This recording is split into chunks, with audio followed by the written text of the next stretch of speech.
қарапайым халық ашық жариялап отыр, бейбіт шеруге шығамыз деп. Енді оны айтайын дегенім, ешқандай партияда емес оны ұйымдастырып отырған, ешқандай Әбіләзов та емес.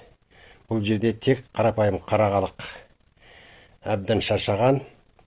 Мына биліктің шығарып жатқан заңдарына кез келген шығарып қойған заңдарына наразы. Біріншіден, екіншіден, қазақ өз жерін, өз елінен, отанынан айырылып бара жатқанын сезініп отыр. Оның ішінде арасында мына органдарда жүрген азаматтарда анық көріп отыр, оның барлығын. Анық көріп отыр ол органдардағы жастарда, әскердегілер де, мына ішкі саясат, КМД жүрген қазақтардың барлығы біліп отыр. Соны айтайын дегенім, бізде кішкене ертерек кезде бейбіт шеруге шығармай, апарып қамап сөйтіп жүрген кезде бізге осы органда жүрген азаматтар неге көп шықпайсыңдар, неге бірікпейсіңдер деген сияқты әңгімелерді айта беруші еді. Көп болсаңдар біз енді қарсы шықпаймыз деген сияқты әңгіме. Енді осы сөздеріңе тұрыңдар. Ертең халық, қарапайым қара халық шығайын деп отыр, көп болып шығайын деп отыр. Сол кезде енді халық жағына шығып,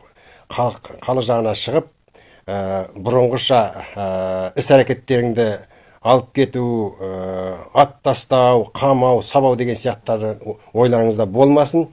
Бұл шешуші кезең болғай тұр.